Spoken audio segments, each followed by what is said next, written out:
residential tech talk, fantastic lighting specialist to arc residential tech house. Welcome to Residential Tech Talks. I'm Jeremy Glowacki, Executive Editor of Residential Tech Today. On this week's podcast, Gavin Lantzy joins us from Denver, Colorado, where he is president and founder of SaaviHome, a custom integration firm founded in 2004.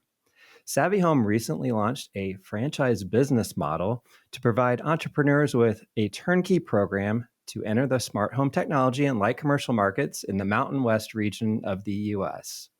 Our guest today has spent years developing a business model that offers franchisees the tools and support necessary to build a successful operation.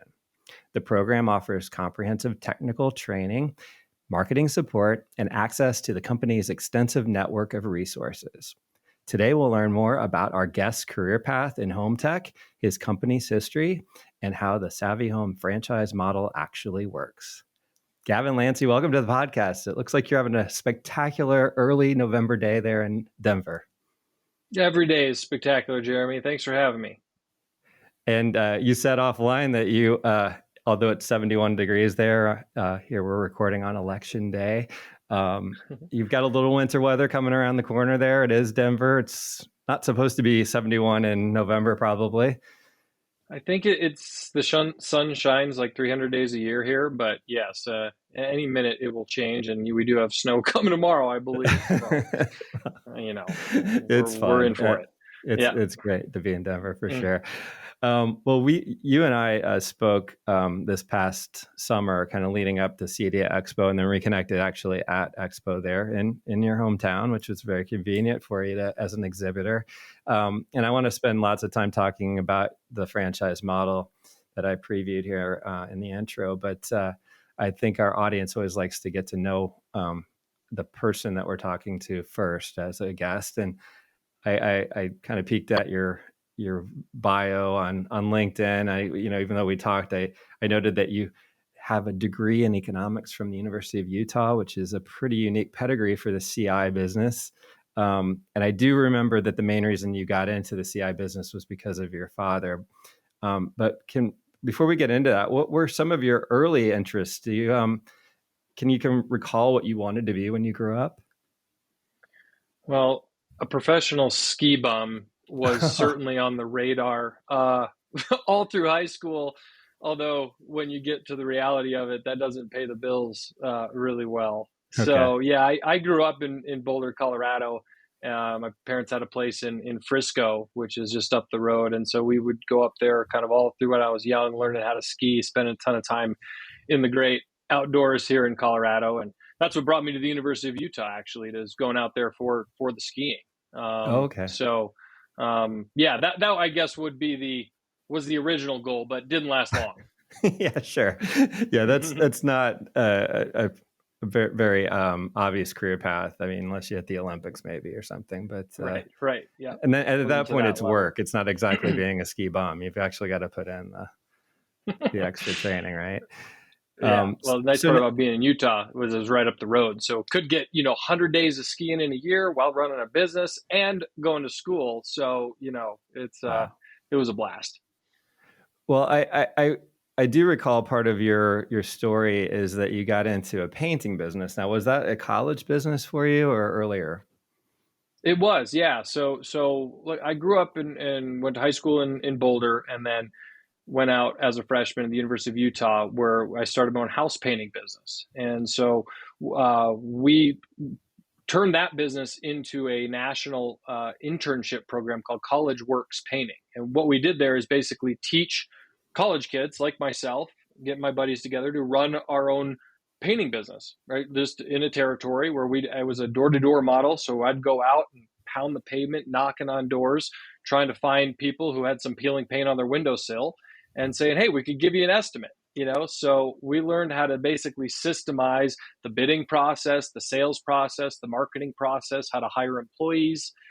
We give a credit line at a paint store where people buy their equipment and materials they need, and made some good money basically running my own painting business. And, I found that I had a knack for sort of the systemization and processes around business, and it really interested me. I would stay up late on the weekends at nights tinkering on my systemization of things while my friends are out at the bar, and they give me crap, but I just found a lot of passion around building a company. And so I was able to grow that company across Utah, expanded here to Colorado, learned a lot from mentors through that business and business partners to basically scale that company, modeled on a franchise model. So learn what is needed to support potential franchisees or just people who need coaching and mentorship to guide them to be successful. So yeah, we were able to scale that across the company. I sold that business in 2013. Wow. Okay. So how early on did you stop painting houses yourself? Well, I didn't do any of the painting. First year, I remember hiring a couple buddies from the dorms and some frat buddies. I was an interfrat, but I went down and cold called the frats, walking in there saying, anybody need a summer job? And of course they all did. So I was able to employ my buddies and college connections and pay their wage on payroll. And I was, kind of the business orchestrator guy, and I got a kick out of being sort of in that leadership role. How did that apply to maybe some of your major work in economics? Were you able to turn that into any kind of a paper or any coursework there? Or was that just a totally separate thing that you were studying, kind of not business, but economics within the university and creating a business? So I was exploring a lot of things, and my mind, I've never been a great student, at least in the academic world. I found myself as a student, but I got to learn by doing. I got to get my hands dirty and actually touch and feel stuff to grasp it. And so I found very quickly that running a business as a freshman in college, I felt like I was getting an MBA by actually implementing everything that was happening in the classroom, but just the real life experience of dealing with clients and talking to suppliers and like having these real life conversations and ultimately just pushing myself outside my comfort zone to try new things. That's how I really was learning. And so my academic side, I was dabbling in communications and economics and a minor in business. And, all those things I feel is important. You got to get the ticket. And I went to class. In fact, I never missed a class my entire career in college. A passion point for me to go there, do the work, get in. But outside of that, I mean, my real learning happened by doing, and I was able to execute through that painting business. And that's what I feel I learned the most skill sets from as I grew through college. Well, and I know that your dad, Tyler Lantzy, was the founder of your current company, SaaviHome, and he founded it in 2004. Can you give some of his story as well and how he got into the CI business? For sure, yeah. So that same year in 2004, that I started College Works Painting, he founded SaaviHome. So back then, he got into it as a super tech nerd. Really loving high fidelity audio systems. That was his passion project, and he found that he could make a good living selling nice speaker systems to his rich friends in Boulder. I mean, that was kind of where he got a kick out of that. He always was kind of a futurist as well. So he sort of saw this space as, what could come with technology. Prior to his SaaviHome start, he had a computer training business. So he was actually on the forefront of teaching businesses and people how to use Microsoft Excel and Microsoft Word and things like that as the personal computers were sort of, coming on in that stage of the world. So he always sort of had this tech mindset and what could come next, but the passion won out. And so at his age in 2004, that's when he went out and started SaaviHome. And his journey, was paralleled a lot with me carving out the College Works model and those back and forth conversations, every other day being my direct mentor on how I could do things differently, how he was doing things within SaaviHome from a marketing standpoint, finding new clients, systemizing the estimating process, for example. All those things were just, minute conversations that him and I would toy back and forth. And yeah, I really considered him, of course, as any father-son would. I mean, my biggest influence and mentor in business. And so we had tons of conversations around what the plan was for Savvy as it was growing back in the, what was that, mid 2000s. And had he moved his operation, you grew up in Boulder, you said, right? So he was he operating in Boulder, or had he moved to Denver? No, it was just in Boulder locally. I mean, it was a real Okay. small shop. He was kind of a one-man show for a Okay. good number of years, and ended up hiring one technician named Dusty, who about a year into the business, who ended up doing a bit more of the heavy lifting. And Dusty's still with us today, actually. Okay. But it was him and Dusty just kind of growing the business as a two-man show for a good number of years. And so then, when is it that you decide you're going to join the business with your dad? Yeah, so I sold College Works in 2013, and that was, so for about 10 years I was working on that and was exiting out that business at the same time I was looking at Dad's next step and, the opportunity to kind of carry on the family legacy. And so we ended up settling on a formal buyout. He always said, Gavin, you're definitely not ready for this business until you go out and get your butt kicked. Like, that was his thing. He's like, you need to learn, like, there's nothing is given in life. Nothing is free. You got to go earn it. And so, we formalized the buyout process in 2013 where, I was able to take some of the money I made and put it back into this business and give him kind of an off ramp, kind of right around that time. So the business was smaller then, and we've added, of course, as the technology's changed, to be a full-on integrator since that time. So let's talk about this getting your butt kicked part. What did he want to see besides you having to like have skin in the game and purchase the company, which makes sense. He wants you to do this the right way and own it. So what did you experience that he felt you would kind of had the hard knocks that you needed to take over the business then? Well, yeah, I think it all had to do with real life experience, and we always had a mentality to fail forward. That, look, the only way that you're going to learn in life is by making mistakes, but don't make the same mistake twice. So learn from it, make changes, and try to do better. And so every week, every month, as the painting company had its ups and downs, with crazy growth, years that were down, was always about what worked, what didn't, make those changes, and then try to continue to improve as a leader, right? I mean, you learn way more, Jeremy, from your failures than you do your successes. And so I think that was integral to, how he saw me just developing as a human, in my leadership ability, to go out and prove it, man. Like, look, nothing's just going to be given to you. So get after it. So yeah, the hard knocks were coming from your painting business then. He was observing that as you grew that company. And then when you did you kind of worked as partners there for a bit as the ownership was changing hands?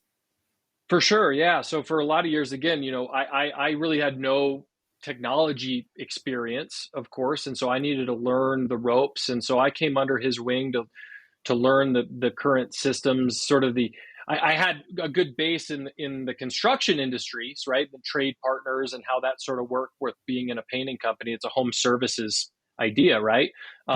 So he mentored me all the way kind of through that. And of course, kind of turned into a bit more of the, board member CFO idea. And we always had the idea, like I said, with College Works, to eventually franchise this business. I mean, those were talks back since 2005, 2006 on could we actually do it?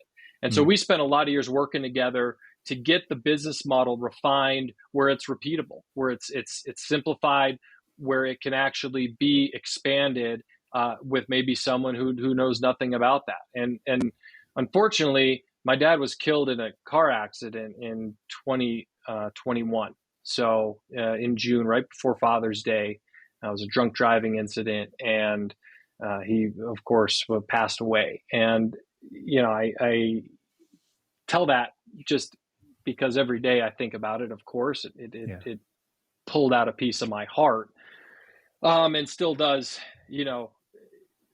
Right now I get emotional even telling it to you, Jeremy. But I've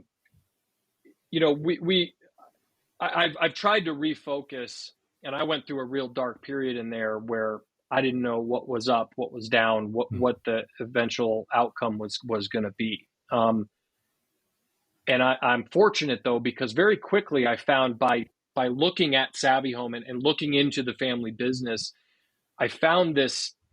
I'm not going to get too spiritual on you here, but this ability to communicate with him on a different level, seeing his fingerprints all over the family company, is a way that I'm able to talk to him and still have that dialogue, which again, grief is a very weird thing in life. And I've been now straight into that for a number of years. And I've really turned that inward to find my way to, I guess, keep in conversations with my dad. And every day I get to come into this office and get to work is a mindset shift that I've been able to find that solves my get up and go to work problem. And I'm very fortunate in that. In a way, I've tried to make my lemonade out of those life lemons, to have that now. And I don't know how I'd be able to really function as an adult without this company. I mean, it really, he was so close to me as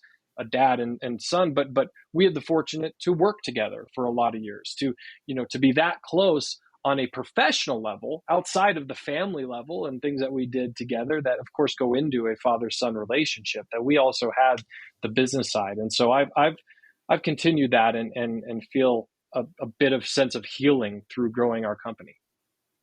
And so this franchise plan was something you had talked about together. You had talked about it for your painting business, and then you had begun talking about it for SaaviHome as well before your dad's accident. Yeah, we did. I mean, we looked at franchising as kind of a, the business model always fascinated me. I mean, it's a true win-win relationship between a franchisor and a franchisee, something that you can go out and give someone support. They say in franchising, it's about being in business for yourself, but not by yourself.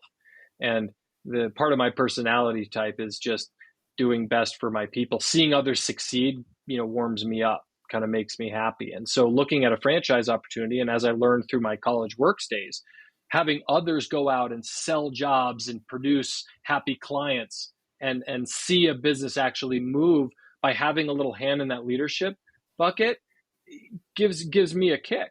And so we always thought that maybe there's an opportunity to do that within the custom integration business, although it's much more complicated than house painting. So it took a lot of years to actually refine a model that makes sense to do it. But it was always part of the conversation for sure.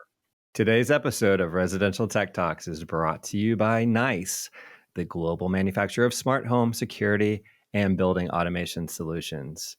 NICE is bringing together 30 years of innovation with award-winning products from ELAN, SpeakerCraft, and Panamax to create a holistic ecosystem for builders, integrators, and consumers. Learn more about how you can create one home with one solution at go.niceforyou.com/RTT. And at what point are you in a position with the idea to where you can launch it for real, and announce it prior to CEDIA, and then exhibit at CEDIA to try to promote potential entrepreneurs who want to be franchisees with you? At what stage do you feel like you're good to go? Yeah, right. Because you never know.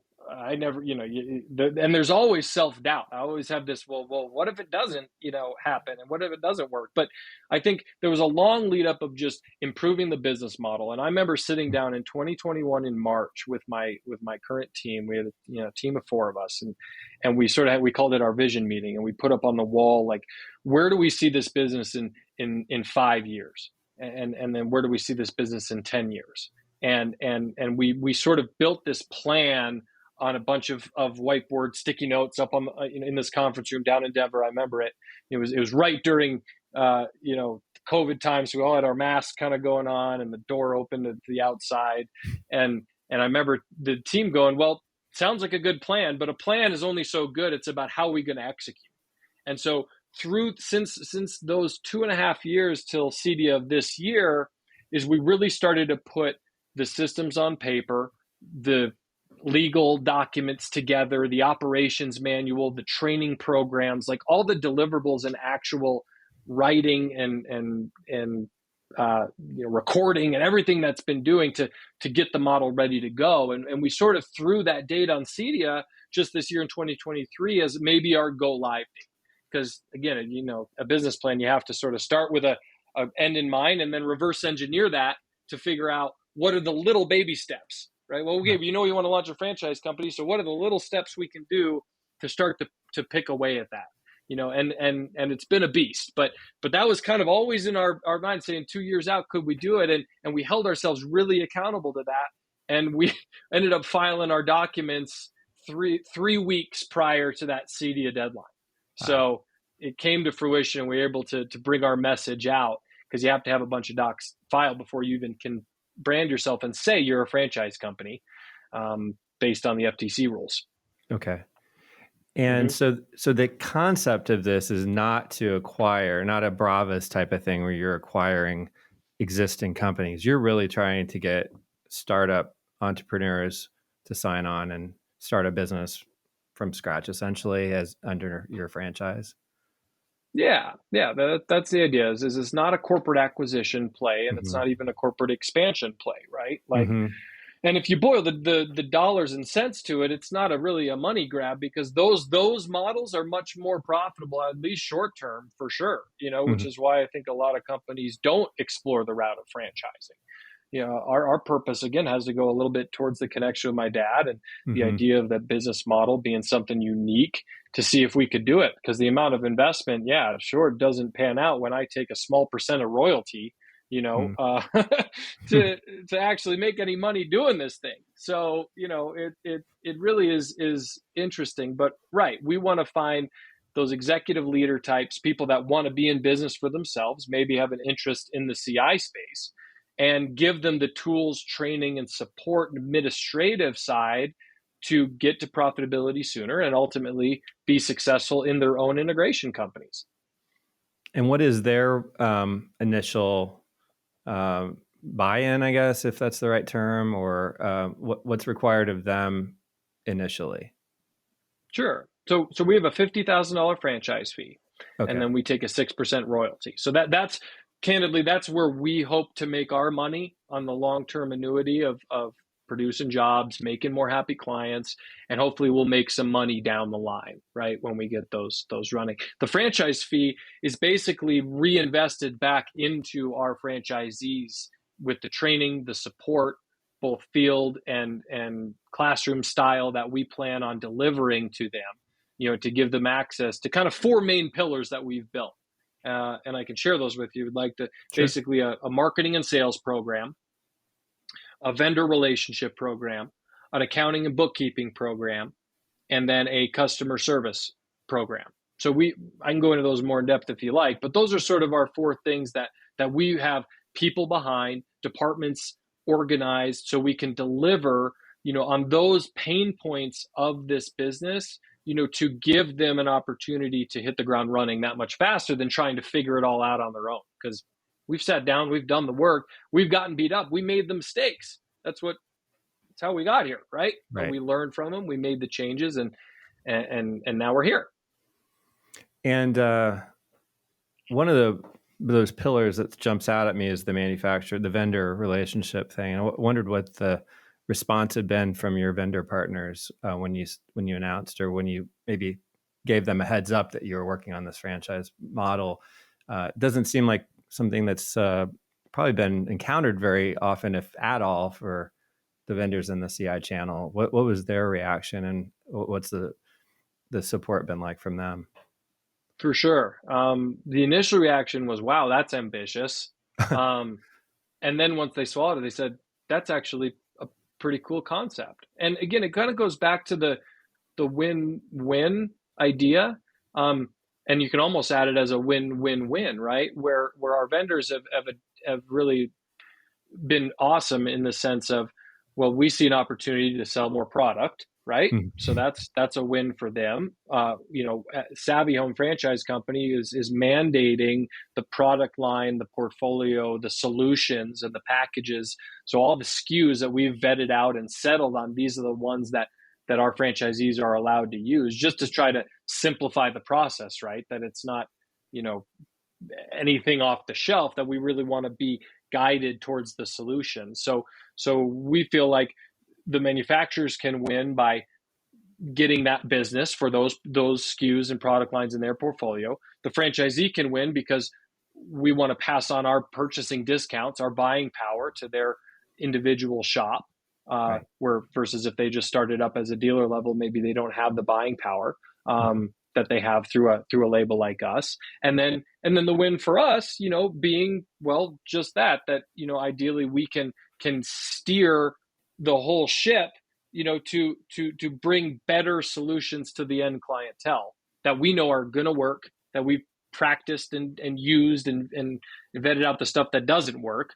And so to us, that win-win piece is how we're trying to find every opportunity. And the vendors have been awesome with trying to figure out ways to work with us on that front.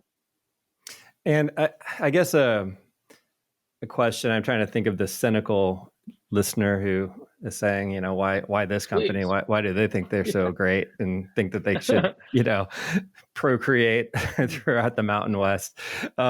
So what was it about your company operation, or what is it about your company operation that you think has been successful? What have you done to show that you're a really strong business that should then replicate, essentially, for lack of a better term, into other franchisees? Well, I've talked a little bit about the systems that we've done, but no business system or strategy matters unless the people are engaged in it. And so at the front of everything is our team and our people who get up every morning, go to work, and do their absolute best to take pride in what they do. And there's real power in that, in the culture that we've cultivated and created here at SaaviHome, with the people on our team that want to do what's absolute best for the clients, that want to go the extra mile and above and beyond mindset, that live our values every day, going to work, right? And that's a special thing, seeing them develop and learn as leaders in their positions, and adding more technicians underneath them, and more support staff to basically grow. And so that's where it starts, right? Because none of that matters unless we get after it every morning and execute on a really high level. Okay. So I think that's the first thing. And then, I don't know. Yeah, there's a lot of great integrators that do fantastic work installing these great systems for clientele, across the country. And I think there's a lot of us trying to do the same thing, just a bunch of different ways. And the idea with franchising is bringing a level of consistency to the process, right, Jeremy? I mean, have you been to McDonald's recently or no? I try not to, but I know the concept. Yes. So yeah, I also don't visit on a regular basis, but everybody understands McDonald's and their foothold in the franchising and just it's business reliable. world. You know what you're going to get. It's the same type of thing. You get a French fry here in Denver is the same thing as a McDonald's French fry in Boise, Idaho. Is the same thing in Paris, France, right? It's a McDonald's French fry, and that's because there's a whole bunch of steps to making a McDonald's French fry that have been documented, process behind, and they're doing it the same way, right? And so I just felt like that kind of consistency piece was missing in this industry, and we aim to solve that with franchising. So what is the range of the types of systems that you've done for SaaviHome for as a single operation? As far as budget range, complicated size of homes, integration of home automation versus lighting fixtures, shades, all that stuff. Is it all of the above? Are you pretty much a typical integration company, or have you kind of put bumpers on like how far you want to get into a huge operation and home that may bog down your system? Sure. Yeah. Well. Again, I think that we've carved out a sandbox, right? That we play in pretty good, and we've defined that because of our experience and in the type of projects we've done. So we definitely do high-end custom. We also have packages in place that can hit, the single TV above the fireplace, or just a single video doorbell, right? Like, Okay. So we do look at how we've settled on sort of our pricing structure and sort of a good, better, best, again, with the vendor help and the packaging that we've put together for how we bid projects. Whether it's everything we do, we are like a lot of integrators that handle pre-wire. We do audio video systems, we do lighting control, we do Wi-Fi networks, we do blinds and shades, we do security and surveillance, and then of course layering a whole house control component on top of that to make these the smart home, right? Mm-hmm. And I think that the industry in itself, a lot of these price points have continued to come down, and we've tried to adopt the best solution for the client, right? It doesn't need to be, off the top charts, highest end speakers that are out there, right? Sure. Mm-hmm. Yeah, we've got an option for that and a solution with that, but we really focus our approach on solutions first, and having that price point from very entry level all the way up to, let's do the mega home theater, right? Mm-hmm. Are all underneath kind of our wheelhouse. But again, that doesn't mean we offer 10,000 SKUs of product, right? Because we don't. We know what's worked well together and plan to replicate that. I do have an endpoint, which is I want to get to who you're looking for as franchisees and the culture and all that. But some of the things that come to mind, I talk to integrators when I go to, buying group meetings and things like that. And we talk about the sort of challenges of the business landscape right now for the industry. You call it the economy, but it's more than that. It's it's been things like supply chain delays and just inflation, all the different factors that they're encountering. How have you weathered all of that as a company? Because it seems like you have a pretty good system. Did you have the same challenges that everyone else did, or did you kind of work through it in a new way that others can learn from? Sure. Well, again, can't speak to what others have done, rather than what I've learned on. But to me, yeah, we had all those same punches in the face, and it was brutal. I think we're coming out of that a little bit, but I think I try very hard not to focus on the things I can't control. Okay. Again, more part of my philosophy is being aware of those things, but keeping them a bit at arm's length, and say, let's not spend a bunch of brain power on the things that aren't in our direct control. Mm-hmm. And so goes back to each day, what can I do to improve myself as a leader? What can I do to give the feedback to my people to get better as human beings? And what can we do to get better solutions for our clients? Like every day, it's just with that approach. Then some of that stuff on inflation and whatnot, like, I don't know, hopefully it solves itself maybe, but we're just not gonna sweat on that because I have so little influence over it, right?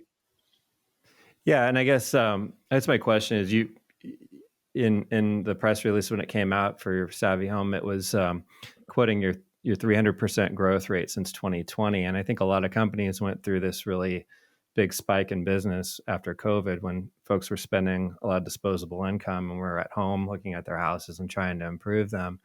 And then and then you have supply chain hiccups, and it sort of shifted what could be purchased, and people started to kind of stock up inventory for the first time when everything had been just in time before that.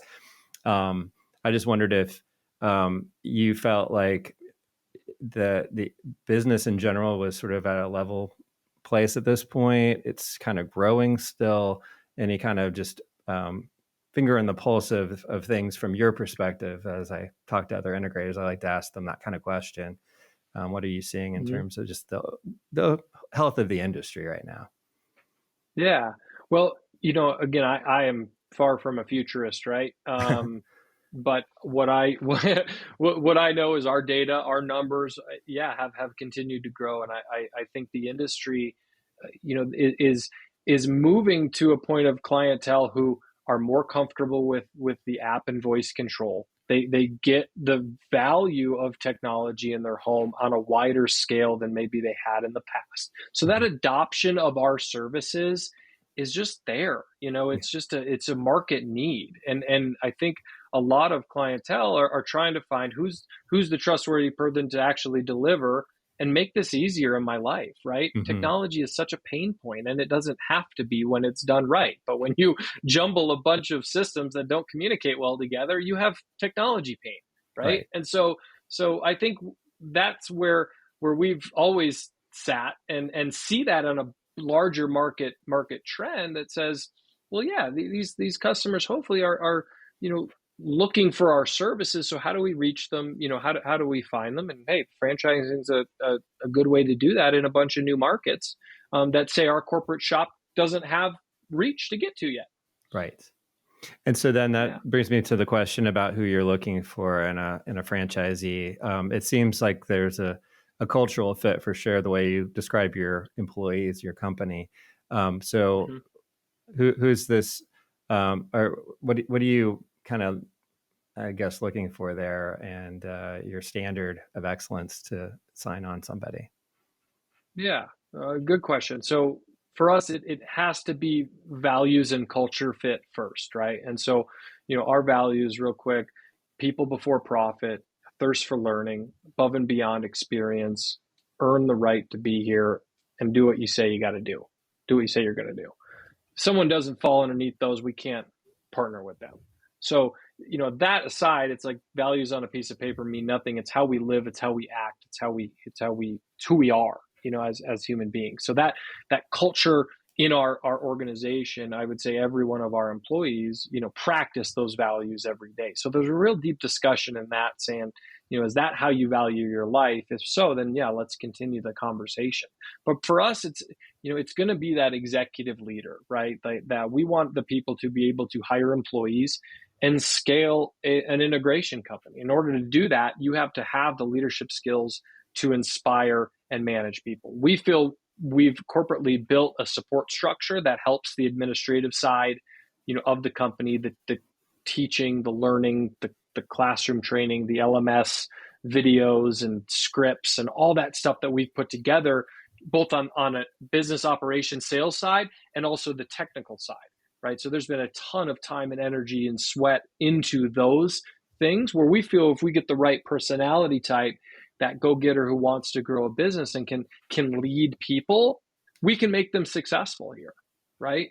And so, we're entertaining a lot of those conversations about people who see this industry as a whole as an opportunity, as something that's growing. I think Research and Markets has data out there that looks at the 15.2% compound annual growth rate between now and 2027, right? So that's a pretty large number, over $190 billion industry by 2027. So there's growth happening here. And so people, I think, see that and say, well, okay, does that mean I get into business for myself, or do I become a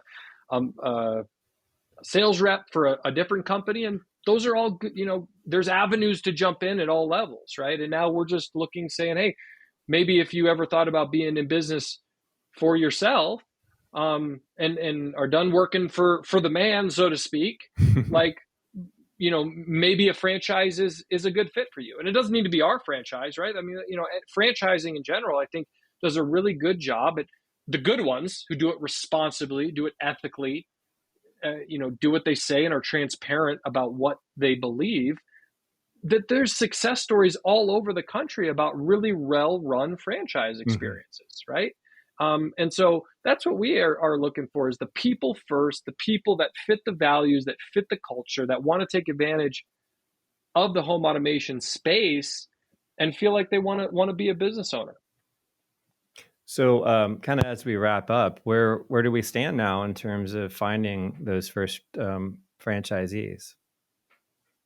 Well, so I'm not going to give you too many details, but the discussions are ongoing, right? Mm-hmm. Nobody buys a franchise overnight. Yeah. Okay. A lot of due diligence needs to go. In fact, forced due diligence, right? We require them to go sift through this, talk to other people in the industry, read through the disclosure documents. All these things are mandated, some of them by the FTC in general, just saying, look, there needs to be holding periods to help you make a good educated decision, right?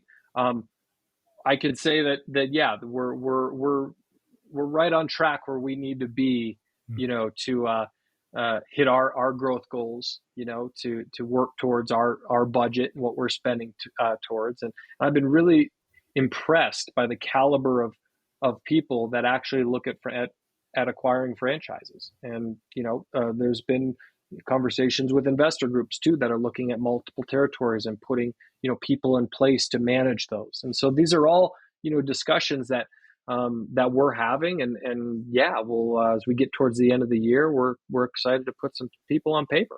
Oh, great. Okay, good to hear. And you're still focusing just on the Mountain West initially. Yeah. So there's a handful of registration states that obviously we haven't filed docs. We're not selling franchises in those, but right now for us, it's Colorado, Utah, Arizona, Nevada, Texas, and Florida.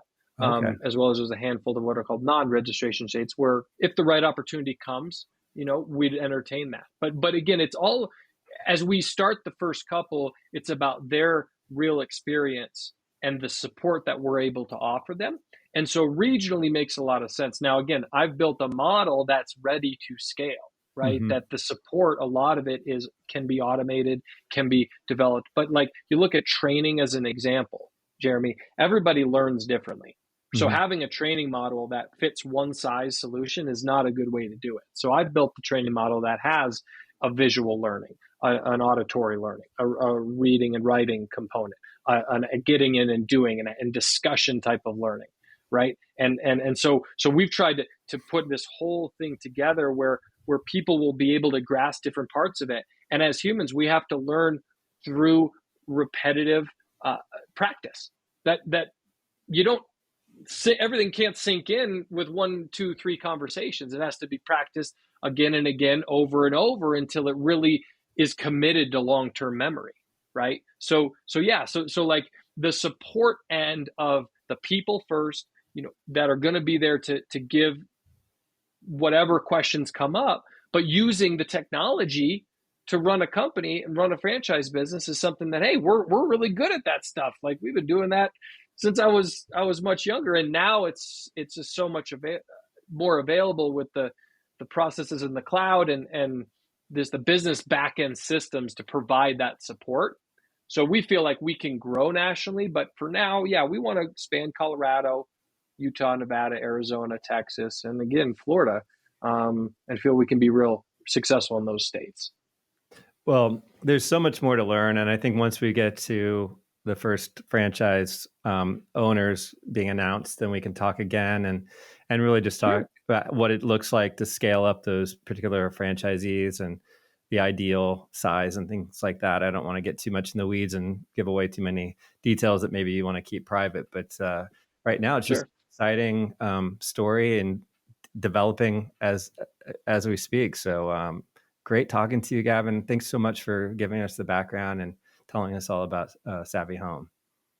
Yeah, I appreciate having me on, Jeremy. And yeah, it'd be cool. We'll get one of them on this podcast at some point. Tell their story, right? Because sure, I got a story, but hopefully theirs can create that extra validation. So yeah, I appreciate you having us on. Gavin Lantzy is president and founder of SaaviHome. You can learn more about his company and its franchise opportunities at SaaviHomefranchise.com. And that wraps up today's show, which was produced by Residential Tech Today, IPW, and Pretty Easy Podcast. Please check out prettyeasypodcast.com if you want professional and affordable production help on your own podcast. And if you're new to Residential Tech Talks, please subscribe to the podcast wherever you watched or listened to this episode. Also, check out all the latest residential tech news at our magazine's website, restechtoday.com, where you can also subscribe to our print or digital magazine, and to our Tuesday and Thursday email newsletters. Until next time, please stay safe, stay inspired, and let us know if you have a great story to tell. Residential tech talk, autonomous lighting specialist to residential tech. Home automation, smart device, home or smart house. This show was produced by Pretty Easy Podcasts and made possible by listeners like you. If you ever thought of doing your own podcast, please visit prettyeasypodcast.com.